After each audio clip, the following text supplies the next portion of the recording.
வேதத்தில் தேவ பிள்ளைகள் எப்படி இருக்க வேண்டும் என்று கர்த்தர் அடிக்கடி வெளிப்படுத்தி கொண்டிருக்கின்றார். ஜெபனியா 3ஆம் அதிகாரம் 14ஆம் வசனத்தில் சீயோன் குமாரத்திக்கு ஆண்டவர் கொடுக்கும் வார்த்தை, சீயோன் குமாரத்தியே கம்பீரித்து பாடு. ஆண்டவர் என்ன எதிர்பார்க்கிறார் பார்த்தீங்களா? சீயோன் குமாரத்தி என்ன செய்யணுமா? பாடக்கூடாது, கம்பீரித்து பாடணுமா. இஸ்ரவேலரே ஆர்ப்பரியுங்கள், எருசலேம் குமாரத்தியே நீ முழு இருதயத்தோடும் மகிழ்ந்து களிக்கூற. பார்த்தீங்களா? கம்பீரித்து பாடுன்றாரு, ஆர்ப்பரின்றாரு, முழு இருதயத்தோடு மகிழ்ந்து களிக்கூற. இதற்காகவே தேவன் உங்களை தெரிந்து கொண்டார். இதற்காகவே நீங்கள் ஜீவித்து கொண்டிருக்கின்றீர்கள்.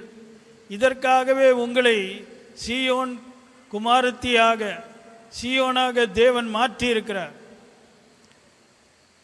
கிறிஸ்துவுக்குள் பிரியமான தேவ பிள்ளைகளே, கர்த்தர் ஒரு காரியத்தை செய் என்று சொல்வார் என்றால் அதன்படி செய்வது நமக்கு மிகுந்த லாபமாக இருக்கும். என்ன அழகாக சொல்கிறார் பாருங்க, கம்பீரித்து பாடணுமா. எப்போ கம்பீரித்து பாடணும்? ஆர்ப்பரிக்கணும். எப்போ ஆர்ப்பரிக்கணும்? முழு இருதயத்தோடு மகிழ்ந்து களி கூறணும். எப்போ மகிழ்ந்து களி கூறணும்னா, பிலிப்பியர் 4ஆம் அதிகாரம் 4ஆம் வசனத்தில் தெளிவாக சொல்லுகிறார் பாருங்க, கர்த்தருக்குள் எப்பொழுதும் சந்தோஷமாயிருங்கள். மறுபடியும் நான் சொல்லுகிறேன், சந்தோஷமாயிருங்கள். அப்படின்னா எப்போ கம்பீரித்து பாடணுமா? எப்போ களி கூறணுமா? எப்போ முழுதத்தோடு நாம் கர்த்தரிடத்தில் சந்தோஷமாக இருக்கணுமா? எப்பொழுதும். பார்த்தீங்களா? தேவ பிள்ளைகளே, இன்று உங்களே நீங்கள் கொஞ்சம் ஆராய்ந்து பாருங்க. எப்போ கம்பீரித்து பாடணும் பாருங்க. எப்பொழுதும் ஆர்ப்பரியுங்கள், முழு இருதயத்தோடு மகிழ்ந்து களி கூறுங்கள். இதுவே கர்த்தர் நமக்காக வைத்திருக்கிற வழிமுறை. நீங்கள் ஜீவிக்கும் நாளெல்லாம் இப்படியாக இருக்க வேண்டும் என்று கர்த்தர் எதிர்பார்க்கிறார். ஆனால் சில சீயோன் குமாரத்திகள் இருக்கின்றார்கள். அவர்கள் கர்த்தருடைய வார்த்தையை புரிந்து கொள்ளாமல், கர்த்தர் எதிர்பார்க்கிற காரியத்தை செய்யாமல், கர்த்தரால் பெற வேண்டிய நன்மைகளையும் கர்த்தரால் செய்ய வேண்டிய பெரிய காரியங்களையும் பார்க்காமல் அவர்கள் ஜீவித்து கொண்டிருப்பார்கள். அது காரணம் என்னென்னா, கர்த்தர் ஏன் இதை செய்கிறான்னு சொல்லி அவங்க புரியாமல் வேற ஒரு காரியத்தை செஞ்சுட்டு இருப்பாங்க. அவங்க வாயில் வருகிற வார்த்தை பாருங்களேன். இதே சீயோன் குமாரத்தி பாருங்களேன், ஏசாயா 49ஆம் அதிகாரம் 14ஆம் வசனத்தில் சீயோன் பாருங்க, கம்பீரித்து பாடுவதற்கு பதிலாக, களி கூறுவதற்கு பதிலாக, முழு இருதயத்தோடு கர்த்தரை துதிப்பதற்கு பதிலாக சீயோன் செய்கிற காரியம் பார்த்தீங்களா? கர்த்தர் என்னை கைவிட்டார், ஆண்டவர் என்னை மறந்தார் என்று சொல்லுகிறாள். தேவ பிள்ளையே, சீயோன் குமாரத்திட்டு ஆண்டவர் என்ன சொல்லுகிறாரு? என்ன சொல்லணுமா? அவங்க வாயிலிருந்து என்ன வரணுமா? ஜெபனியா 3ஆம் அதிகாரம் 14ஆம் வசனம் என்ன வரணுமா? வாயிலிருந்து கர்த்தர் என்னை மறந்தார், என் ஆண்டவனை கைவிட்டான், அப்படிப்பட்ட வார்த்தையாக வரணுமா? கம்பீரித்து பாடுகிற பாடல், ஆர்ப்பரிப்பின் சத்தம், மகிழ்ந்து களி கூறுகிற முழு இருதயம். பார்த்தீங்களா? இன்னைக்கு நீ ஆராதிக்கிற தேவன் உன் வாழ்க்கையில் பெரிய காரியங்களை செய்யணும்னா நீ ஆண்டவனிடத்தில் இது என்ன எதிர்பார்க்கிற என்பதை நீ புரிஞ்சுக்கணும். நாம் ஆராதிக்கிற தேவன் எரேமியா 32ஆம் அதிகாரம் 27ஆம் வசனத்தில், மாம்சமான யாவருக்கும் தேவனாகிய கர்த்தர் என்னாலே செய்யக்கூடாத அதிசயமான காரியம் ஒன்று உண்டோ என்று கேட்கிறார். அவரால் செய்யக்கூடாத அதிசயமான காரியம் ஒன்றுமே கிடையாது. அப்போ அவர் என்ன செய்வாராம்? அதிசயமான காரியங்களை செய்து கொண்டே இருப்பார். யோபு 37ஆம் அதிகாரம் 5ஆம் வசனத்தில், கிரகிக்கக்கூடாத பெரிய காரியங்களை அவர் செய்கிறார். யார் அந்த அவர்? ஜெபனியா 3ஆம் அதிகாரம் 14ஆம் வசனத்தில் சீயோன் குமாரத்திக்கு அறிவுரை கூறுகிற அவர் என்ன அறிவுரை சொல்லுகிறாரு? கம்பீரித்து பாடு, ஆர்ப்பரி, முழு இருதயத்தோடு, அரை இருதயம் கிடையாது, கால் இருதயம் கிடையாது, முழு இருதயத்தோடு மகிழ்ந்து களி கூறு என்று சொல்லுகிற அந்த தேவன்க. தேவ பிள்ளைகளே, இந்த உலகத்தில் ஒரு தீர்மானம் எடுங்க. இவ்வளவு நாட்கள் நீங்கள் எப்படி வாழ்ந்தீர்கள் என்று எனக்கு தெரியாது. ஆனால் இனிமேல் கிரகிக்க முடியாத, கிரகிக்க கூடாத பெரிய காரியங்களை தேவன் உனக்காக செய்ய தீர்மானித்து விட்டார். அப்படிப்பட்ட நாட்கள் துவங்கி விட்டது. நீங்க ஆயத்தமா இருக்கீங்களா அப்படிப்பட்ட காரியங்களை பார்ப்பதற்கு? இல்லாவிட்டால் இந்த சீயோன் குமாரத்தி, ஏசாயா 49:14 சொல்லப்பட்டிருக்க அந்த சீயோன் குமாரத்தியை போல கர்த்தனை கைவிட்டார், என் ஆண்டவரனை மறந்தார். ஏன் அப்படி சீயோன் குமாரத்தி தன்னுடைய வாயினால் சொல்லக்கூடாத வார்த்தைகளை அவள் உச்சரிக்கிறாள் என்றால் அவளுடைய சூழ்நிலை பயங்கரமாக இருக்கு.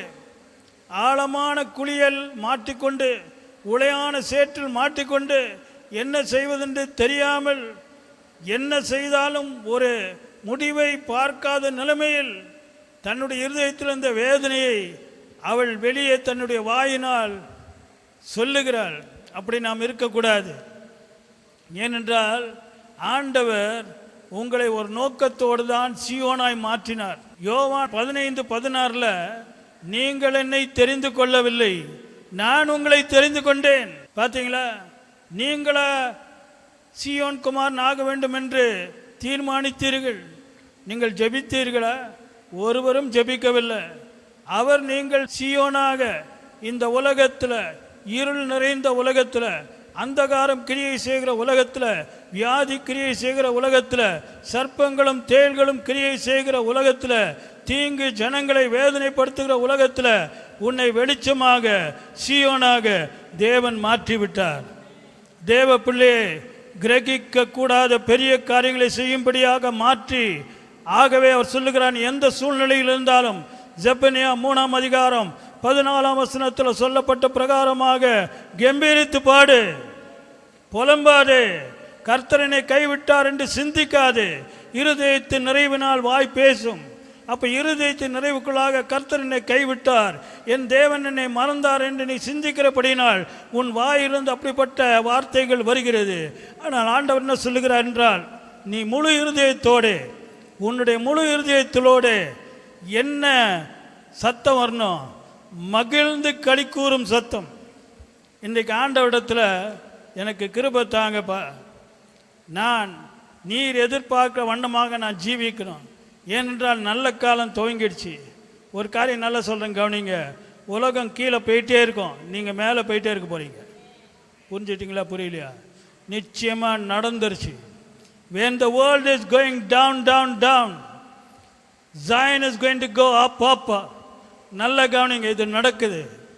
ஆனால் சீயோனு கர்த்தர் எதை செய் என்று சொல்லுகிறார்களோ அதை செய்யணும். அதற்கு புறம்பாக புலம்பிக் கொண்டிருக்கக்கூடாது. ஏனென்றால் ஆண்டவர் சீயோனை கைவிடவே மாட்டார். அப்போ ஏசாயா 49:14 கர்த்தரனை கைவிட்டார். என்ன வார்த்தை பாருங்க, கர்த்தரனை கைவிட்டார். சீயோனை தெரிந்து விட்டு கைவிடுவாரா?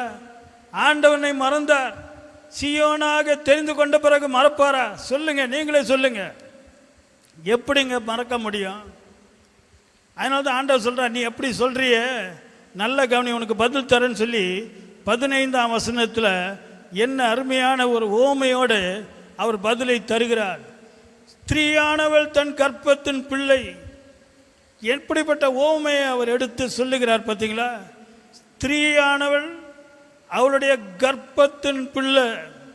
பார்த்தீங்களா?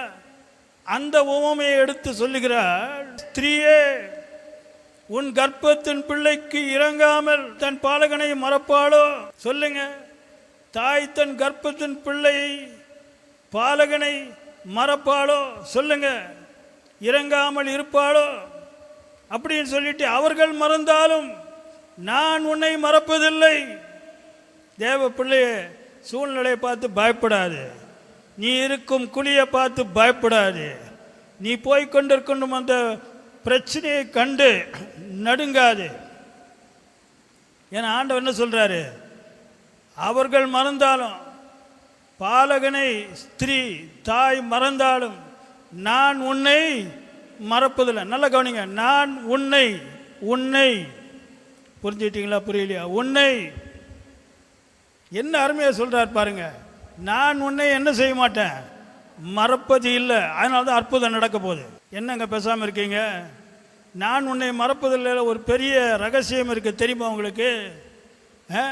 உன்னை மறப்பதில்லைன்னா என்ன அர்த்தம்? கர்த்தர் உன்னை நினைக்கிறான்னு அர்த்தம். சங்கீதம் 115:12 ஒரு அருமையான வசனம் இருக்குது.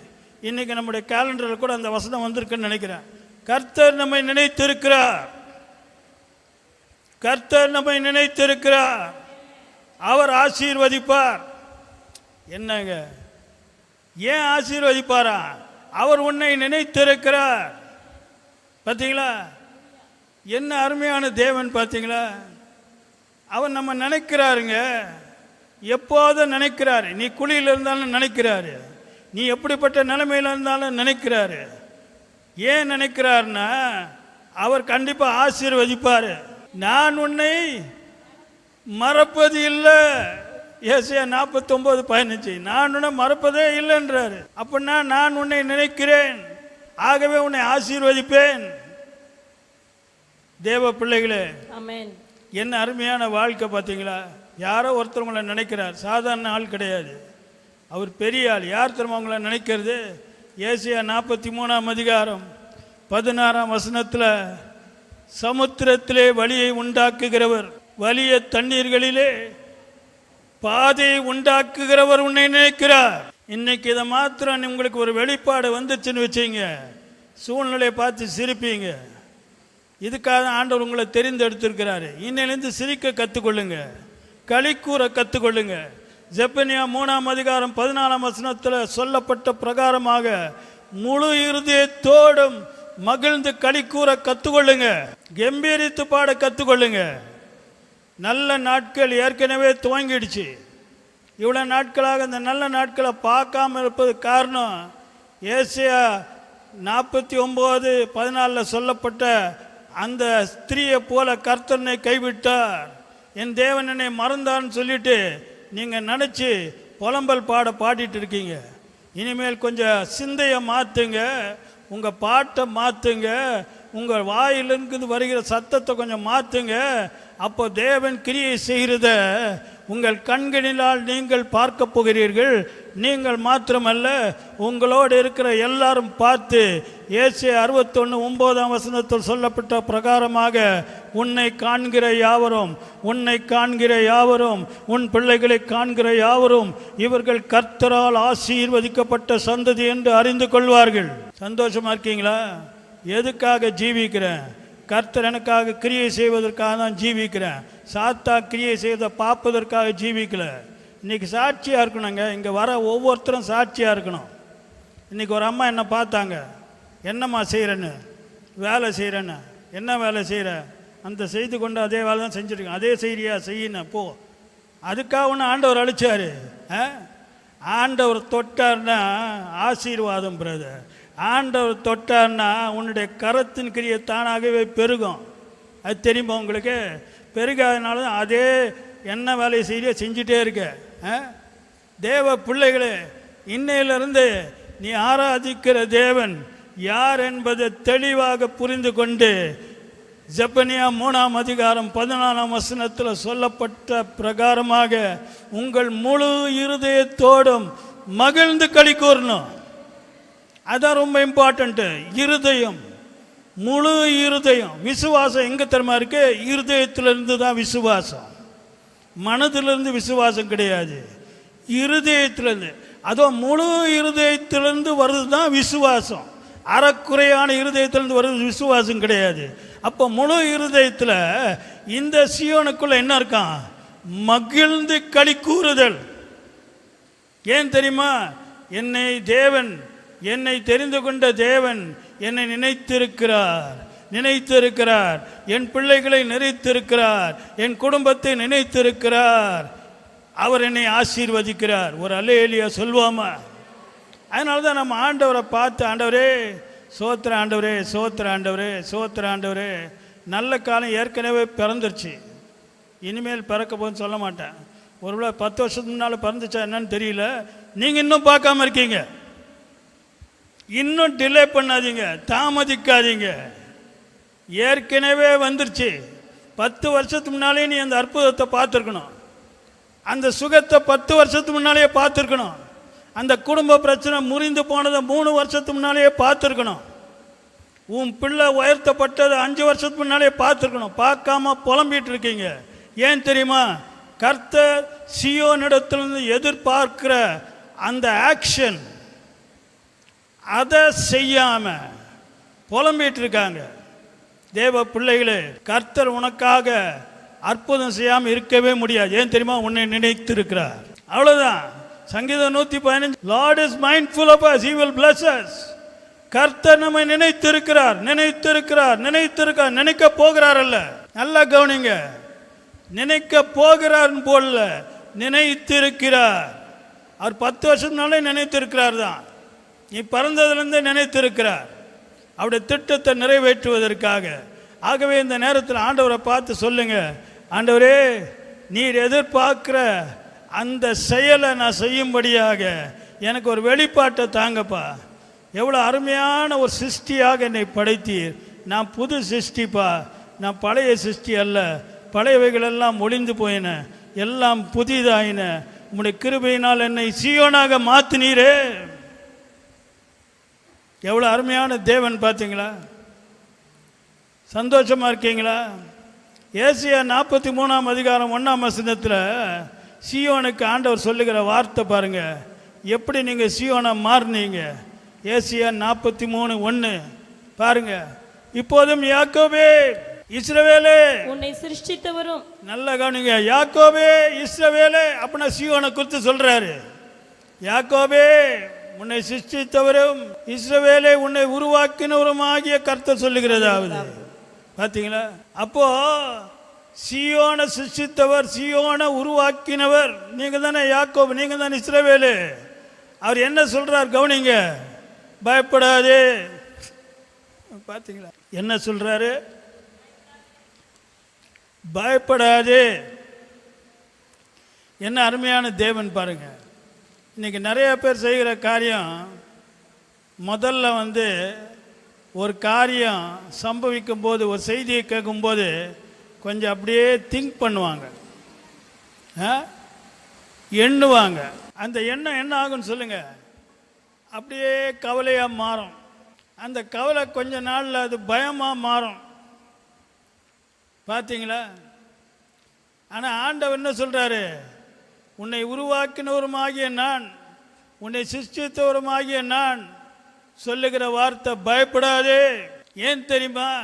உன்னை சீயோனாக மாற்றும்படியாக உன்னை மீட்டு கொண்டேன், உன்னை பேர் சொல்லி அழைத்தேன், நீ என்னுடையவன். என்ன அருமையான வார்த்தைங்க.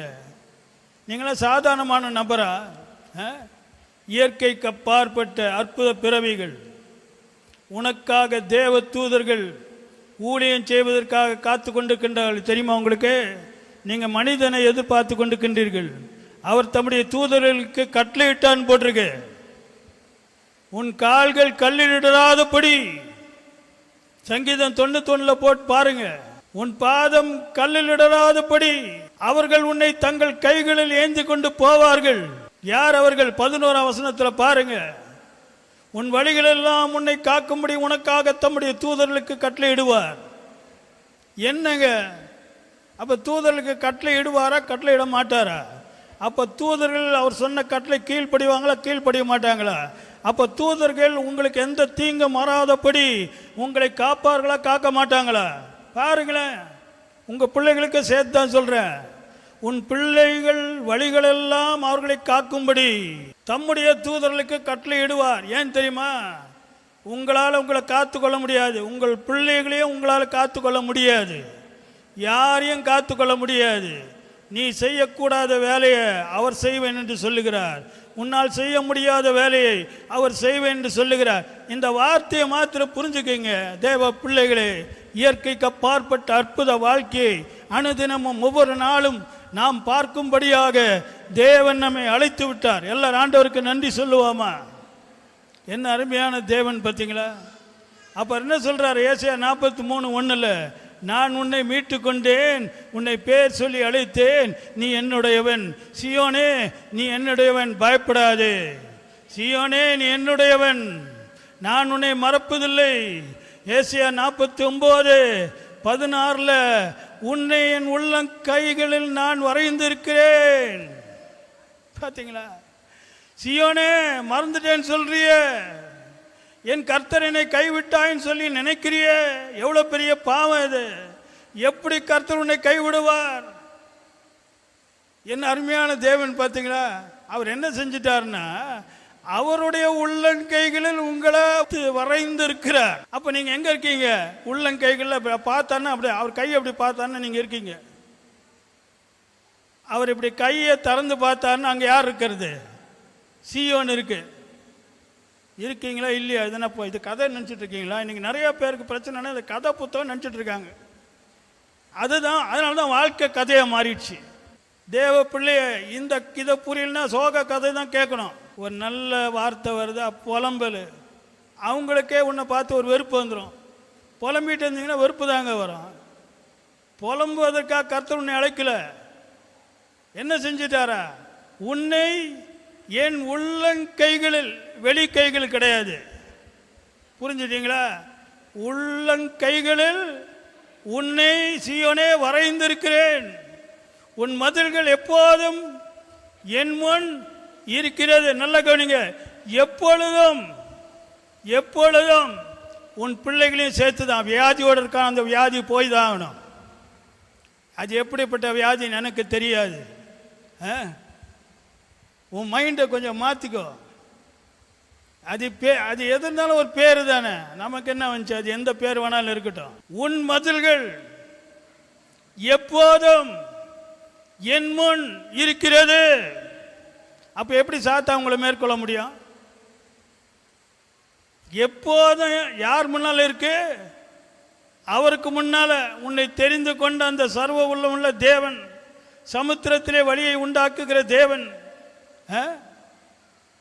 வலிய தண்ணீர்களே பாதைகளை உண்டாக்குகிற தேவனுக்கு முன்பாக எப்போதும் இருக்கிறதா? அப்பனா நீங்க என்ன செய்யணும்? நீங்க ஜெபனியா 3:14 தான் செய்யணுங்க. வேற எந்த காரியத்தையும் நீங்க செய்யாதீங்க. எல்லா சூழ்நிலையும் மாறப்போகுது. மாறுவதற்காக காத்து கொண்டிருக்கின்றது. 10 வருஷத்துக்கு முன்னாலே காத்துட்டு இருந்துச்சு.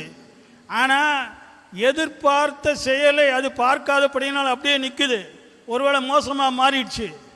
இன்னைக்காச்சும் கொஞ்சம் மனம் திரும்பி ஜெபனியா 3:14 கர்த்தர் சொன்ன அந்த அட்வைஸை கொஞ்சம் புரிந்து கொண்டு தேவ பலத்தினால் அந்த காரியத்தை நீங்கள் செய்வீங்களா? என்ன காரியம்? கம்பீரித்து பாடு. எப்படிப்பட்ட பாட்டு பாருங்க, கம்பீரித்து பாடு. இஸ்ரவேலே ஆர்ப்பரி, எருசலேமே, எருசலேம் குமாரத்தியே, நீ முழு இருதயத்தோடும் மகிழ்ந்து களி கூறு. சந்தோஷமா இருக்கீங்களா? உண்மையாகவே இந்த வார்த்தை சொன்னதை செய்யாமல் இருக்கவே முடியாது. எனக்கு ஒன்றே ஒன்று தான் தெரியும், இந்த வார்த்தை கிரியை செய்யாமல் இருக்கவே முடியாது. வேற ஒன்றும் தெரியாது.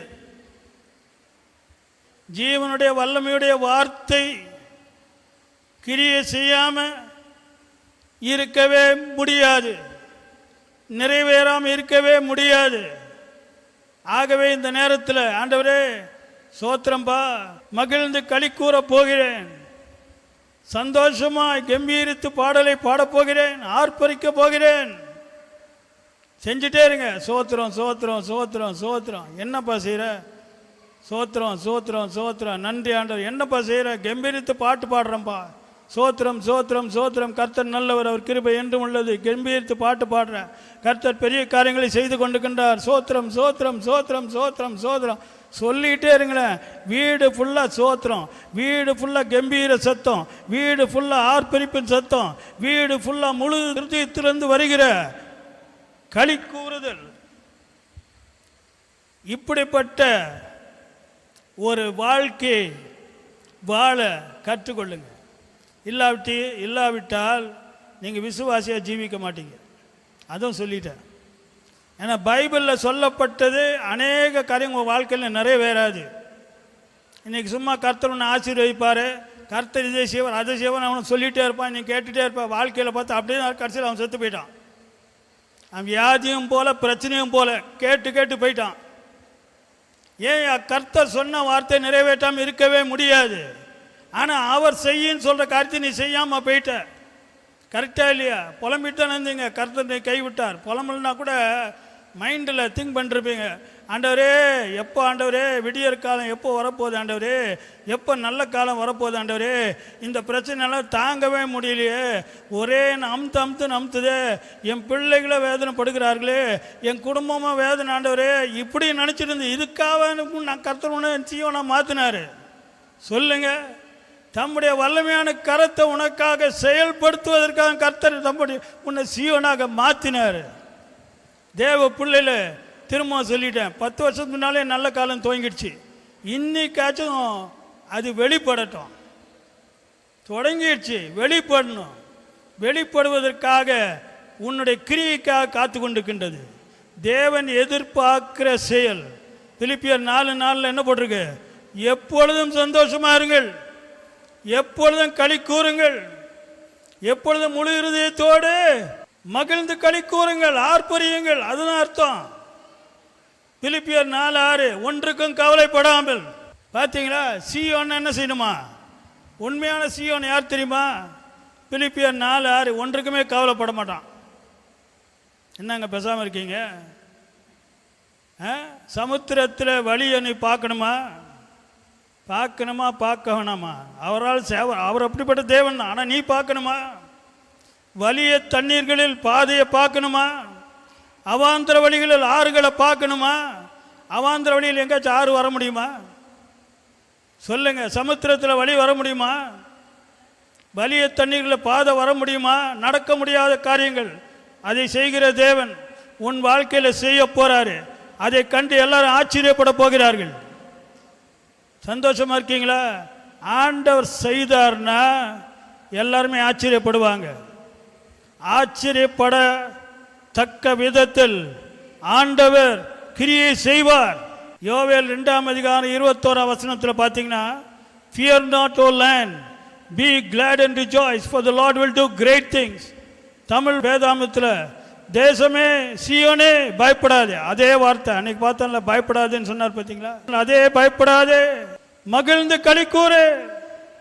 திரும்ப அதான் சொல்றாரு, மகிழ்ந்து களிக்கூறு, முழு இருதயத்தோடு மகிழ்ந்து களிக்கூடு. எல்லாம் ஒன்று, அதே தான் வந்துட்டே தான் இருக்கு. ஜெபனியா 3:14 சொன்ன அதே மகிழ்ந்து களிக்கூறு தான் இங்கேயும் சொல்றாரு. ஏசியா 43:1 பயப்படாதேன்னு சொன்னவர் அதே பயப்படாதே சொல்றாரு. மகிழ்ந்து களிக்கூறு. ஏன் தெரியுமா? கர்த்தர் பெரிய காரியங்களை உனக்காக செய்வார். சின்ன காரியம் இல்லை. சின்ன காரியங்களை செய்வதற்கு நான் சின்ன தேவனை நான் ஆராதிக்கல. உன் பிள்ளையும் பார்க்க போது, அவர் செய்யும் போது நீ பார்க்க போற. பார்க்கணுமா? வேற எதையும் பார்க்க போறியா? இன்னைக்கு பாருங்க, நிறைய பேர் எதை பார்த்துட்டு இருக்கான்? வியாதியை பார்த்துட்டு இருக்கான். கேட்டால் அந்த வியாதி வரத்துக்கு 10 காரணம் சொல்லிட்டு இருக்கான். எதை பார்த்துட்டு? கடன் பிரச்சனையை பார்த்துட்டு இருக்கான். எதை பார்த்துட்டு? குறைவை பார்த்துட்டு இருக்கான். எதை பார்த்துட்டு இருக்கான்? பாவத்தை பார்த்துட்டு இருக்கான். என் கணவன் பாவம் செய்கிறாரு, என் பிள்ளை பாவம் செய்கிறாங்க, குடும்ப பிரச்சனையை பார்த்துட்டுறான், தூக்கம் இல்லாத அந்த நிலைமையை பார்த்து, இதை தான் பார்த்துட்டு இருக்கீங்க. இதை பார்க்கணும். எதுக்காக நீ பார்க்க பிறந்தாய்? கர்த்தருடைய செயலை. கர்த்தர் எதை செய்வார்? பெரிய காரியங்களை செய்வார். அப்போ கர்த்தர் செய்கிறத நான் பார்ப்பேன், சாத்தான் செய்கிறத நான் பார்க்க மாட்டேன். அதனால தான் ஜெபனியா 3:14 எடுத்துக்குங்க, எல்லாம் எடுத்துக்குங்க. அவர் சீயோன் குமாரத்துக்கு என்ன சொல்றாருன்னா, கெம்பீரித்து பாடு, ஆர்ப்பரி, முழு இதயத்தோடு மகிழ்ந்து களிக்கூறுன்னு சொல்லிட்டு ஜெபனியா 3:15 இனி தீங்கை காணாதிருப்பாய். பார்த்தீங்களா? இனி தீங்கை காணாது இருப்பாய். தீங்க நான் பார்க்க மாட்டேங்க, கர்த்தருடைய செயலை பார்க்க போறேன். கர்த்தரின் செயலை பார். அவர் செயல் எப்படிப்பட்ட செயல்? யோவேல் 2:21, கர்த்தர் பெரிய காரியங்களை செய்வார். பெரிய காரியங்களை நீங்க எல்லாம் பார்க்க போறீங்க. இன்னையிலிருந்து ஆண்டவரே, நான் பார்க்க வேண்டிய காரியங்களை நான் பார்க்க போகிறேன். பார்க்கும்படியாக என்னை சீயோனாக மாற்றினீர், பார்க்கும்படியாக தேவ பிள்ளையாக மாற்றினீர், பார்க்கும்படியாக என் குடும்பத்தை உம்முடைய குடும்பமாக மாற்றினீர். உங்க பிள்ளைகளும் பார்க்க போறாங்க, உங்க பிள்ளைங்க பார்க்க போறாங்க. 10 வருஷம் முன்னாலே பார்த்துருக்கணும், சரி பரவாயில்ல விடுங்க. 2 வருஷத்துக்கு முன்னாலே பார்த்துருவோம், விடுங்க. இன்னைக்கு பார்க்க போறாங்க. இதோ புதிய காரியத்தை செய்கிறேன். என்னங்க, என்ன அருமையான தேவன் பார்த்தீங்களா? இதோ புதிய காரியத்தை செய்கிறேன். ஏசியா 43:19, இதோ புதிய காரியத்தை செய்கிறேன். ஏசியா 43:19, இதெல்லாம் மறக்கவே கூடாது. உள்ளே இருக்கணுங்க, ரெஃபரன்ஸோட இருக்கணுங்க. இதோ புதிய காரியத்தை, அப்படியே போட்டிருக்கு, அப்படி இல்லை, நல்லா கவனிங்க. இதோ நான் உன்னை தெரிந்து கொண்ட நான், சீயோனாக மாற்றின நான், பயப்படாதே என்று சொன்ன நான். ஏசாயா 43:1 என்ன நான் சொன்னேன்? உன்னை மீட்டுக் கொண்டேன், உன்னை பேர் சொல்லி அழைத்தேன், நீ என்னுடையவன், பயப்படாதே என்று சொன்ன நான் உனக்காக புதிய காரியத்தை செய்கிறேன். அந்த புதிய காரியம் எப்படி இருக்க போகுதுன்னா, புரியாத காரியமா இருக்க போகுது. புரியாத அற்புதங்கள் காண செய்யும். பார்த்தீங்களா? புதிய காரியம் புரியாத காரியமா இருக்க போகுது. யாருக்குமே புரியாது. அவாந்திர வழிகள் ஆறுகள். பார்த்தீங்களா? ஏசாயா 43:19 பாருங்க.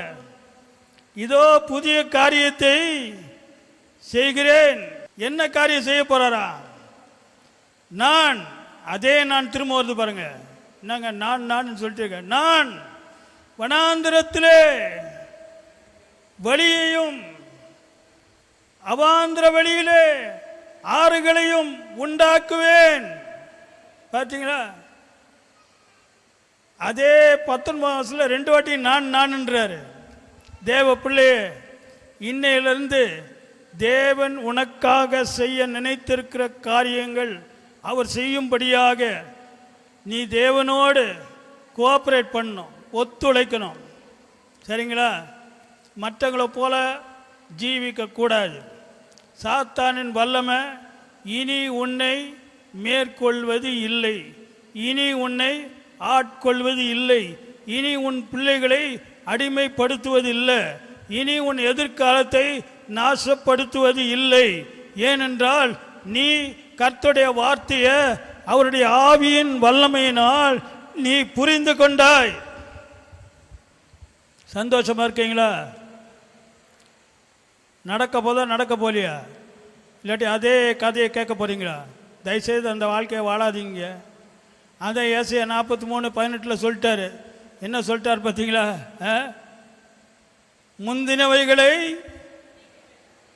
முந்தினவைகளை நினைக்க வேண்டாம், பூர்வமானவைகளை சிந்திக்க வேண்டாம். நீ முந்தினவைகளை பூர்வமானவைகளை நினைச்சினா இருக்கிற விசுவாசம்லாம் காணா போயிடும். ஏன்னா உன் நிலைமை எப்படி இருந்துச்சுன்னு உனக்கே தெரியும். தொடர்றதெல்லாம் ஒரு போராட்டம், செய்வதெல்லாம் ஏதோ ஒன்று தடுங்கள் வந்துட்டே இருக்கு. இப்படி தானே வாழ்ந்த. ஆண்டவர் என்ன சொல்றப்ப, இனிமேல் நினைச்சினா ஜெபனியா 3:14 சீயோன் குமாரத்துக்கு நான் சொல்லுகிற காரியத்தை உன்னால செய்ய முடியாது. நீ கம்பீரித்து பாட முடியாது, நீ ஆர்ப்பரிக்க முடியாது, முழு இருதயத்தோடு மகிழ்ந்து களி கூற முடியாது. ஆகவே முந்தினவைகளை நீ நினைக்காதே, பூர்வமானவைகளை சிந்திக்காதே. அப்போ பாருங்க, நினைக்காதே சிந்திக்காதே, நினைக்காதே சிந்திக்காதே. அப்படின்னா என்ன அர்த்தம்? ஒன்று நினைக்கணும், இல்லை சிந்திக்கணும், ரெண்டுமே செய்யாதுன்றார். பாட்டு பாடுன்றாரு.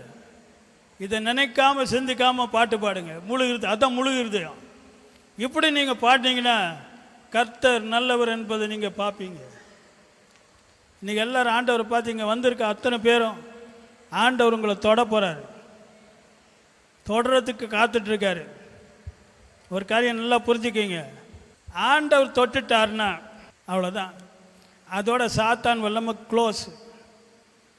சும்மா என்ன ஆண்டவர் தொட்டார்னு சொல்லாதீங்க. ஆண்டவர் தொட்டாவே தீங்கின் வல்லமை காணா போயிடும். பாடையை தொட்டார், மரித்தவன் எழும்பினான். குருடனை தொட்டார், குருட்டு கண்ணு திறக்க முடியுமா? என்னங்க பேசாமல் இருக்கீங்க? குருட்டு கண்ணு திறக்க முடியுமா? பிறவி குருடன் கண் பார்வை இப்போ யாராச்சும் பண்ண முடியுமா? சொல்லுங்க பிரதர். தொட்டாரு, அவன் கண்ணு திறந்தது. குஷ்டரோகியை தொட்டாரு, சொஸ்தமானான். தேவ பிள்ளைய 5 அப்பம் 2 மீனை தொட்டாரு, அது பெருகுச்சு. அது தம் கைகளில் எடுத்து தானே, அப்படி தானே போட்டிருக்கு. கைகளில் எடுத்து போட்டிருக்கா போடலையா? அப்போ தொட்டாரா தொடலையா? அவர் தொட்டாவே நடக்கக்கூடாத காரியம்லாம் நடக்கும். எதெல்லாம் நடக்கக்கூடாது அதெல்லாம் நடக்கும். அதனால தான் இயேசு கிறிஸ்து தொட்டுட்டாரு. சந்தோஷமா இருக்கீங்களா? ஆனால் அவர் தொட்டனா நீ ஏசியா 43 இருக்க அந்த புலம்பல் பாடுற சீயோனை போல இருக்கக்கூடாது. 14ஆம் வசனத்தில் கர்த்தர் என்னை கைவிட்டார், என் தேவன் என்னை மறந்தார்னு சொல்லி நினச்சிட்டு இருந்தீன்னா அப்புறம் எப்படி உன்னை தொட முடியும்? இன்னிலிருந்து நடக்க முடியாத அற்புதங்கள் உன் வாழ்க்கையில் நடக்கும்படியாக, நீ மாத்திரமல்ல உன் பிள்ளைகளும் பார்க்கும்படியாக இந்த தேவனுக்கு நாம் ஸ்தோத்திரம் செலுத்தி கொண்டே இருப்போமா? ஆண்டவர் செய்ய நினைத்ததை செய்து முடித்து விட்டார். அவர் செய்ய நினைத்தது தடைப்படாது. யோபு 42:2 தேவரீர் சகலத்தையும் செய்ய வல்லவர், நீ செய்ய நினைத்தது தடைப்படாது என்பதை அறிந்திருக்கீங்களா? அறிஞ்சில்லையா?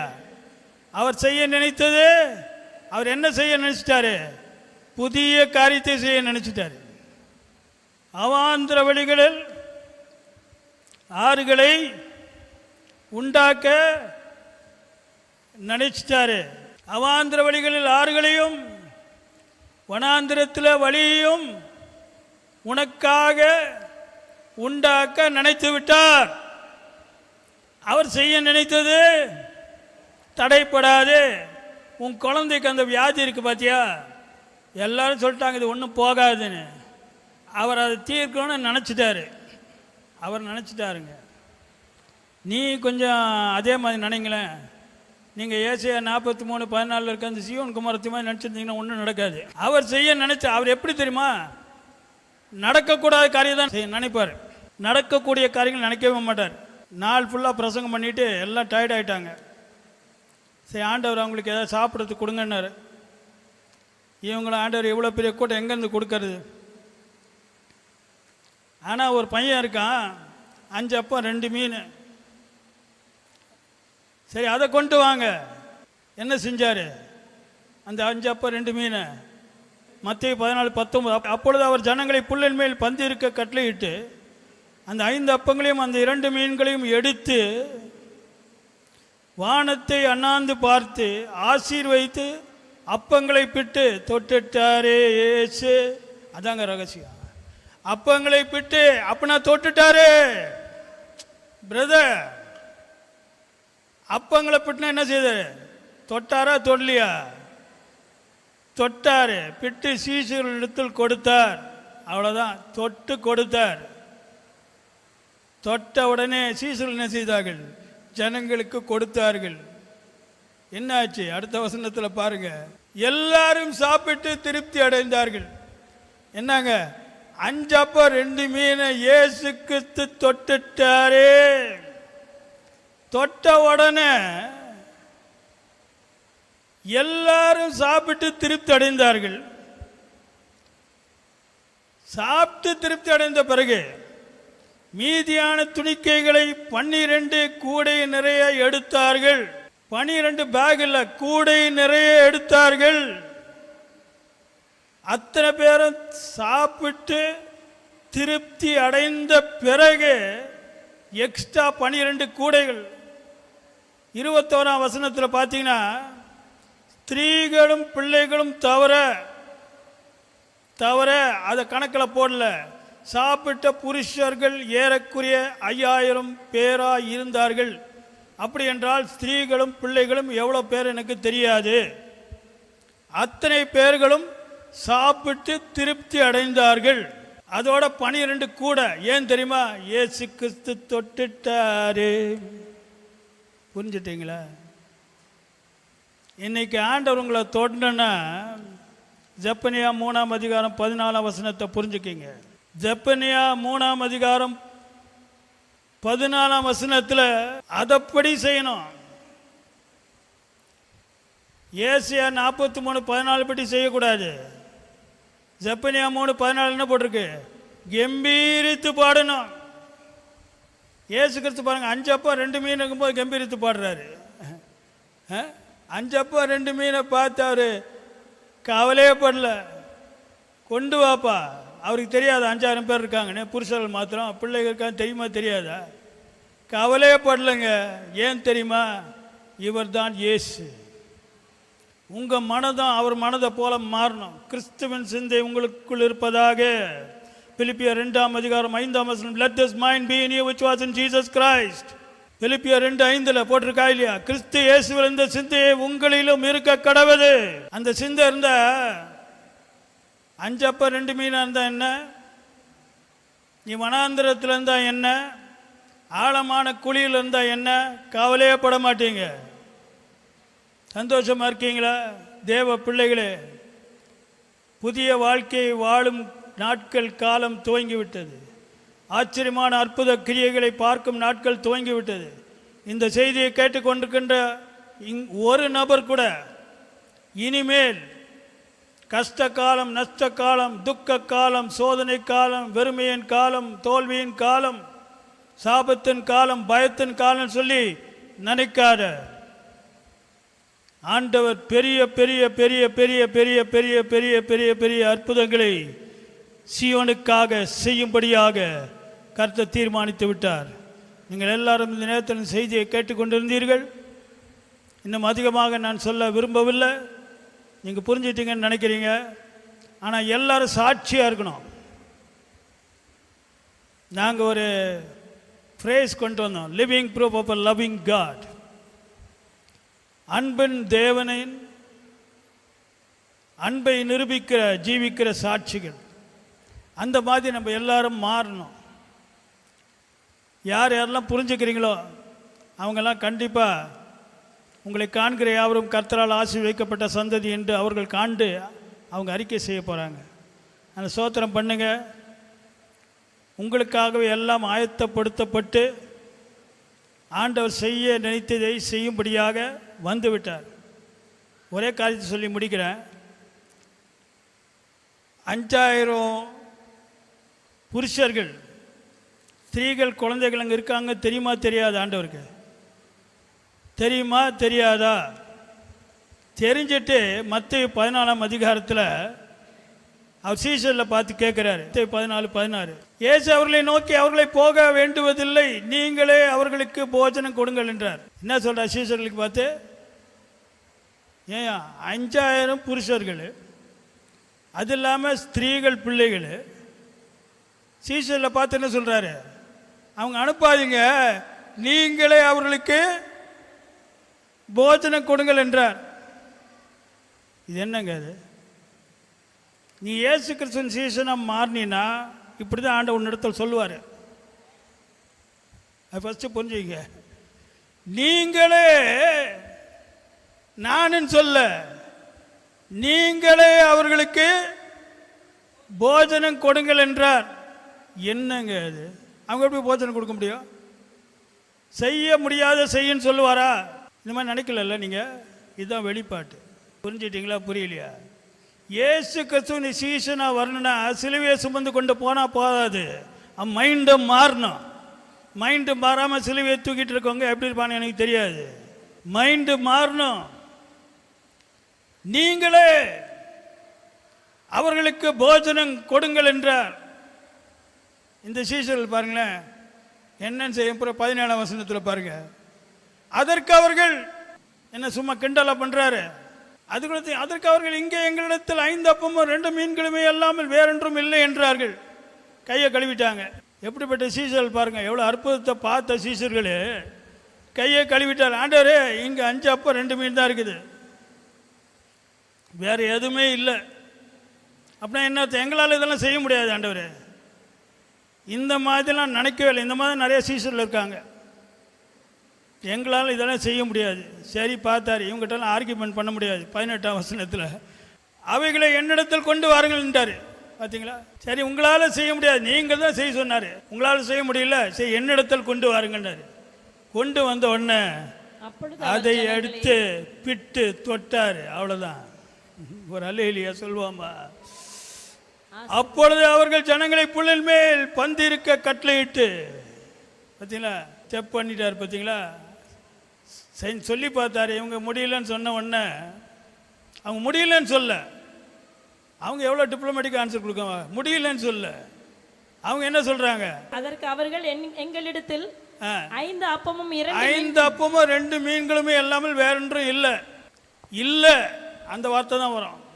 என்கிட்ட பணம் இல்லை, என்கிட்ட இது இல்லை, அது இல்லை, அது இல்லை, மொத்தத்தில் இல்லை இல்லைன்னு சொல்லி வாழ்நாளெல்லாம் இல்லை இல்லை பாட்டு பாடி பாட்டு மாத்திரம் பாடுவாங்க. கூடாதது ஒன்றுமில்லை, தேவனால் கூடாது. கரெக்டாக தான் பாடுறீங்க, தேவனால் கூடாது தான், தேவனால் கூடாது. ஆனால் எனக்கு இல்லை இல்லை இல்லை, தேவ பிள்ளைய சீயோனே இல்லை இல்லைன்னு சொல்லாத. இல்லைன்னு சொன்ன உடனே ஆண்டவர் என்ன சொல்றாரு? 18ஆம் வசனத்தை, நீ இல்லைன்னு சொல்றல்ல, அதை என்னிடத்துல கொண்டு வான்றாரு. அப்ப நீ இல்லைன்னு சொல்றது அவரிடத்துல வச்சு கொண்டு வாப்பா. நீ எதை இல்லைன்னு நினைக்கிறியோ, நடக்காதுன்னு நினைக்கிறியோ, இந்த ஆரோக்கியம் வராதுன்னு நினைக்கிறியோ, இல்லைன்றியோ, பலன் இல்லைன்னு சொல்றியோ, அதை என்னிடத்துல கொண்டு வான்ற. கொண்டு வா அவரிடத்துல. அதுக்கு பிறகு என்ன நடக்கும் பாரு. கொண்டு வந்தீனாதான் தொடுவாரு. தொட்ட உடனே இயற்கைக்கு அப்பாற்பட்ட ஒரு விருத்தி அடைதல். உலகம் புரியாத அறியாத, நீ அறியா புரியா ஒரு அற்புதம் நடக்கிறது. 5000 புருஷர்கள் சாப்பிட்டு திருப்தி அடைந்தார்கள். 12 கூடைகள். அவங்க பாருங்க இல்லைன்றாங்க, 12 கூடை எக்ஸ்ட்ரா எல்லாம் சாப்பிட்டு திருப்தி அடைந்தார்கள். இதுதான் சீயோனுக்காக கர்த்தர் வைத்திருக்கிற இயற்கைக்கு அப்பாற்பட்ட வாழ்க்கை. ஆகவேதான் சீயோனே முடியாதுன்னு சொல்லாத. அந்த வியாதி போகாம இருக்க முடியாது, அந்த கட்டு உடையாம இருக்க முடியாது, அந்த பில்லி சூனியம் நொறுங்காம இருக்க முடியாது, தரித்திரம் அழிந்து போகாம இருக்க முடியாது, உன் குடும்பம் உன் கணவன் ரட்சிக்கப்படாமல் இருக்க முடியாது, உன் மனைவி ரட்சிக்கப்படாமல் இருக்க முடியாது, உன் பிள்ளை மாறாம இருக்க முடியாது. முடியாதுன்னா முடியாது. உன்னை எதிர்க்கிறவர்கள் கீழே விழுவார்கள். சந்தோஷமா இருக்கீங்களா? நாணித்தரமாக பேசுகிறேன், ஒரு அபிஷேகத்தோடு வந்திருக்கேன். இன்னைக்கு காலையில் கூட ஒரு நியூஸ் வந்துச்சு, பயங்கரமான அற்புதங்களை ஆண்டவர் செய்து கொண்டிருக்கின்றார். அதனால் சொல்ல வேண்டியதை சொல்லிவிட்டோம், தியானிக்க வேண்டியதை தியானித்து விட்டோம். இனிமேல் உங்கள் கையில் தான் இருக்குது. சரி, இனிமேல் புலம்பல் பாட்டு தான் பாட போகிறேன்னா பாடிட்டே இருங்க. இல்லை, நான் சீயோன் குமாரனை போல வாழப்போகிறேன், இயற்கைக்கு அப்பாற்பட்ட காரியங்களை பார்க்க போகிறேன், தேவனுக்கு ஆசீர்வாதமாக இருக்க போகிறேன், மற்ற ஜனங்களுக்கு ஆசீர்வாதமாக இருக்க போகிறேன் என்று தீர்மானிப்பில் என்றால் கர்த்தர் உங்களை ஆசீர்வதிப்பாராக.